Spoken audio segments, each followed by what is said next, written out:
It should not be like this. How did 9/11 happen? Let's look at the movements of the day. 4 planes were hijacked.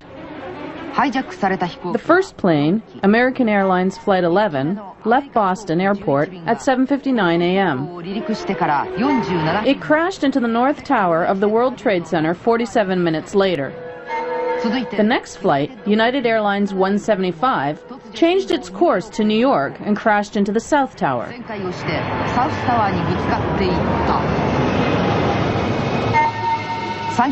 The third plane, American Airlines 77, changed its course as well to head south, and after low-level flying, crashed into the Pentagon. Finally, United Airlines Flight 93 is headed for Washington, but began rapid descent and crashed into rural Pennsylvania. All 4 planes moving at once would look like this.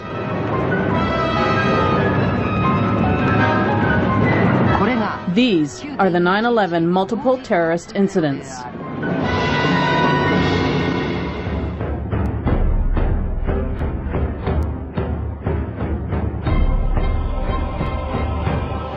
Emotional telephone calls were fabrications. This is terrible. Allegedly, passengers made phone calls from the hijacked planes to the ground, saying goodbyes to their families and informing them about the details of the hijackers. Immediately after the incidents, these conversations were spread throughout the world, and people shed emotional tears over them.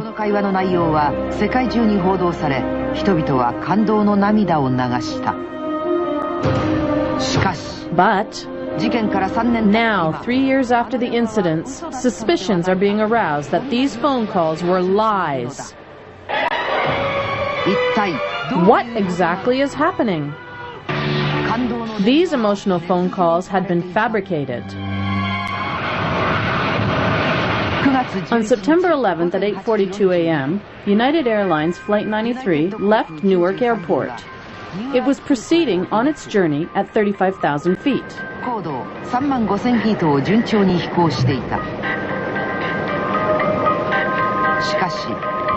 But 46 minutes after takeoff, Flight 93 was hijacked by the culprits who were on board.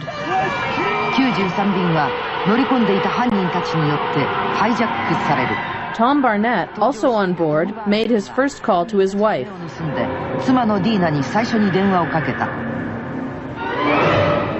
Dina, we've been hijacked. A passenger has been killed. Call someone, get some help. I have to get off the line now.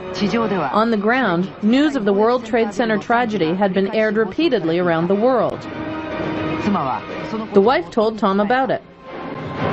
America is being attacked. Maybe your plane will share the same fate. Tom informed the other passengers. I'm gonna give it a shot. Listen, I'm gonna leave the phone right here. On hearing this, Jeremy Glick phoned his wife Liz at home. We're definitely going to die, but we won't let the hijackers get their way.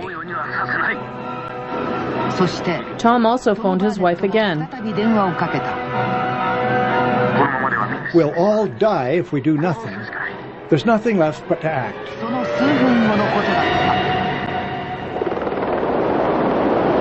Several minutes after this, at 10:03 a.m., United Airlines Flight 93 crashed into rural Pennsylvania. It was announced that this was the result of the passengers having fought the hijackers.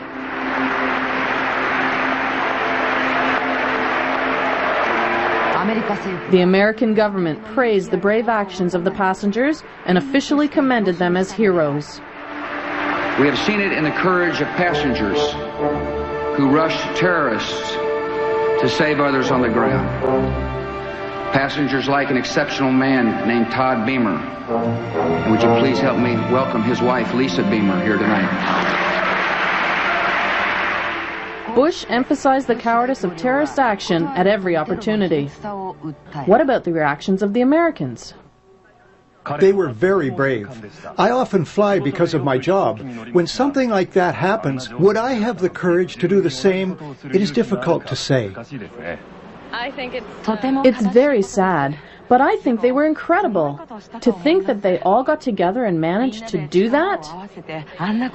It's amazing. Because brave passengers phoned from the plane, Americans firmly believed the information that the hijackers were from the Middle East and that they had fatally stabbed a crew member. However, now, 3 years after the incidents, a rumor is quietly going around. It asks whether it is possible for a cell phone to establish connection from a plane. It wonders whether those emotional phone calls were fabricated. There are two ways to make phone calls from a plane. One is to use phones attached to the seats. The second method is with cellular phones. The origin of this rumor lies with the collect call CNN commentator Barbara Olson made to her husband.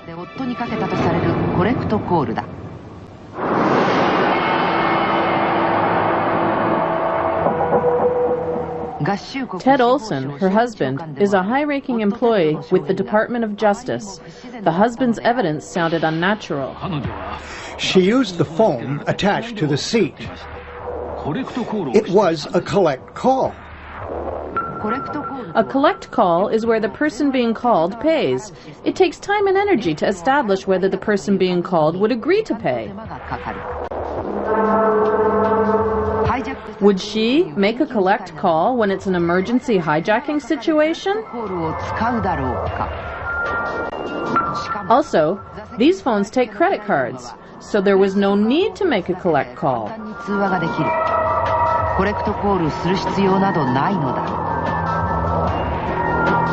Such an unnatural statement from a high-ranking official.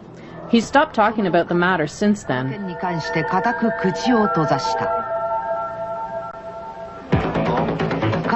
If such phone conversations actually took place, there should be tapes that recorded the contacts. We tried to obtain those tapes. However, the tapes were regarded as private, in deference to the wishes of the bereaved families, and could not be accessed. It was decided to try the credit card company, as it must have the details of those calls that were made. But all the phone call records had been erased. The company had waived the charge for the calls relating to the incident. There were no longer clues to sort out the matter of in-flight phones. When almost ready to give up, we heard a rumor that there was an unanswered question on the use of cell phones. Cell phones were referred to in the 9/11 Commission's final report. It is not possible to connect by using cellular phone from a plane. This accusation was made on the internet. The man who made it is Key Dudney, a professor at the University of Western Ontario. We headed for his laboratory in Canada.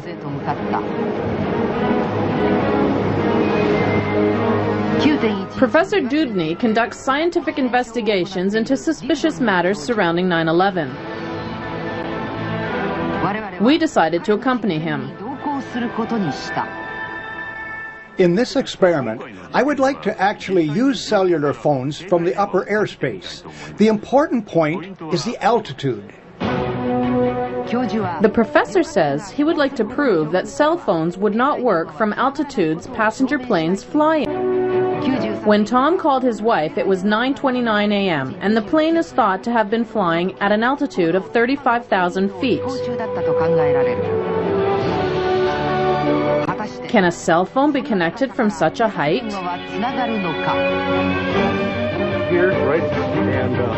The cellular phone system used in the experiment in Canada is the one used in the United States. 3 cell phones, each from different telephone companies, were used. Phone calls were made to Professor Dudney's laboratory with the cell phones. Okay, perfect. I wanted to take pictures. At ground level, receptions are good. We decided to use a small Cessna aircraft for its maneuverability between altitudes.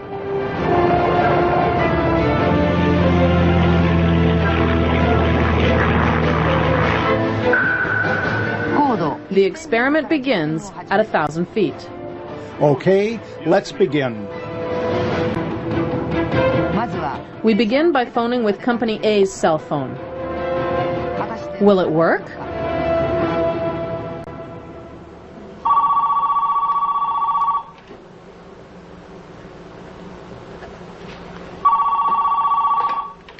Hello? Hello, I'm calling from cell phone A. 1,000 feet, quite a passing trading sounds okay? You're 1,000? Yes, that's correct. It's a little rougher. It's a little rougher. Okay, so to make you pretty good on this end.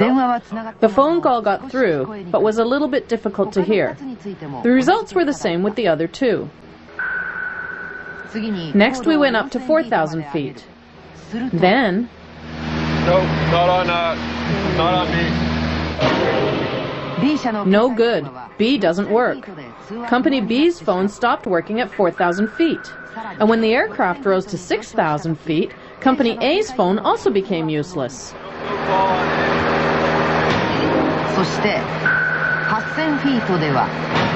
A, no service on B, no service on C.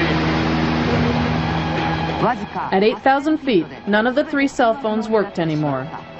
In other words, at an altitude of 35,000 feet, cell phones would have been totally useless.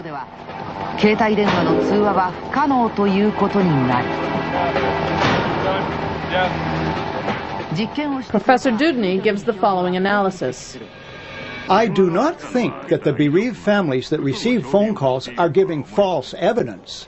If that is so, it is true that they received those calls, but the calls were not from the plane. Not from the plane? Then where did they come from? Where did the phone calls made from the planes actually come from?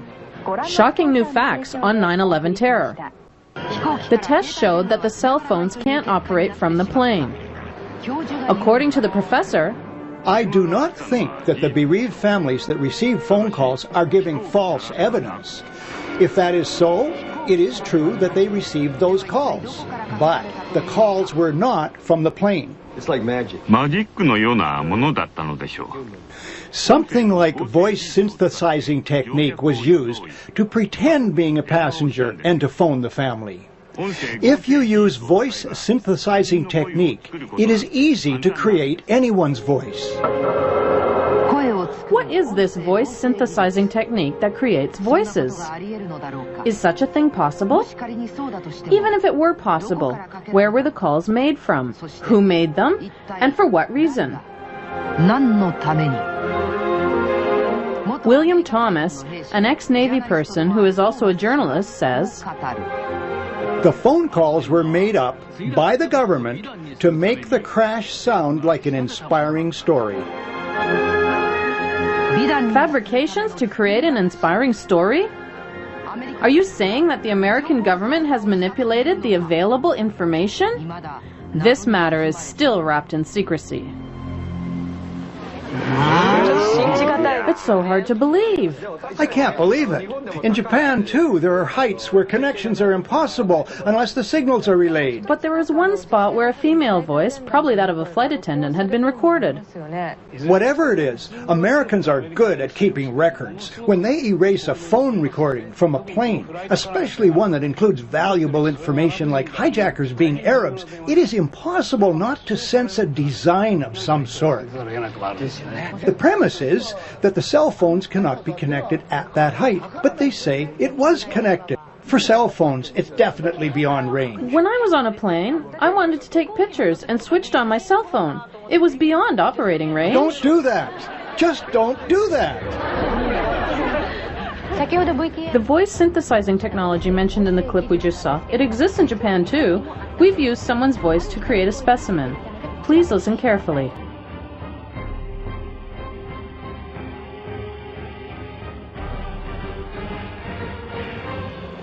We've been hijacked. Hijacker has a knife. I have to go. It's Machimura.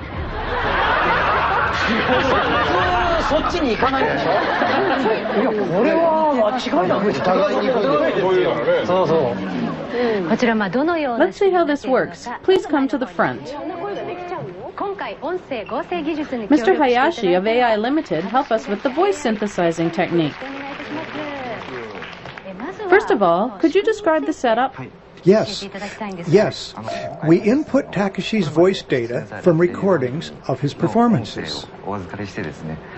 We then split them apart into units of vowels and consonants, and then rearrange them so it makes sense. By combining these vowels and consonants, it is possible to create all sorts of articulation. This is made up of Takeshi's voice? Yes, definitely, it is. Hey, what's happening? I don't know. What are they talking about?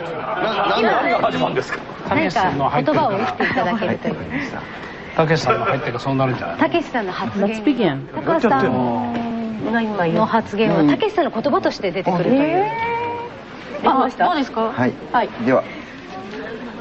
Hello, Michiko. I know I haven't always been there for you, but I love you. I will come home today. What, you think that sounds like me? Even exactly the way in which he pauses between his words. If his wife heard this, she'd really believe it was him, and she'd be really happy.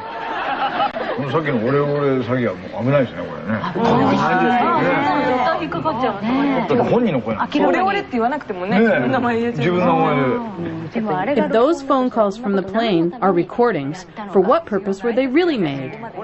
There's no need to go that far. It's to mention the Arabs. That's right. That's it exactly. The unanswered questions of 9/11 are endless. Unraveling them, remember the words of Sir Arthur Conan Doyle, who created the famous Sherlock Holmes.